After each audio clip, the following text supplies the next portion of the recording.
Gropat në rrugët e qytetit të Tetovës, të cilët janë hapur për të sanuar rjetin e ujësielësit, hapen dhe nuk mbyllen me muaj të tërë. Nga komuna e Tetovës thonë se edhe qytetarët që kanë marrë leje dhe ndërmarrja e ka obligim ligjor që të mbyllë të njëjtat, por kjo nuk po ndodh, ndërsa në disa raste rrugët dëmtohen vetëm disa muaj apo javë pasi janë asfaltuar në tërësi. Intervenime të këtilla ka çdo ditë, ndërsa në shumicën e rasteve duhet që të dëmtohet asfalti në rrugë apo trotuar.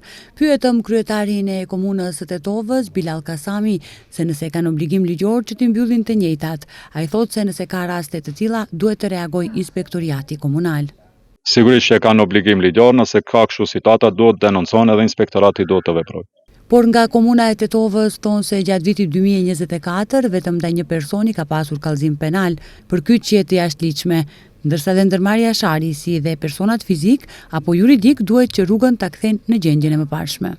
Për çdo prerje të asfaltit apo ndërhyrje të cilat bëhen në hapësirat publike, fillimisht duhet të ketë leje, si personat fizik ashtu edhe personat juridik. Në bazë të informatave të cilat i kemi, vitin e kaluar është dënuar një person fizik për kyçje ilegale në rjetin e ujësielësit dhe ndaj tij janë marrë masa.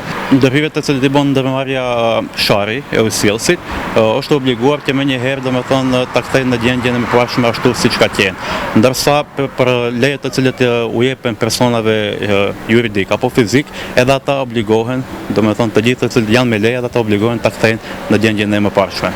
Pjesa më e madhe e rjetit të ujësielësit në Tetovë është i vjetër mbi 80 vjeçar, që bën edhe të ketë shumë defekte. Në bazë të informatave brenda ditës mund të ndodhin dhe 4 defekte.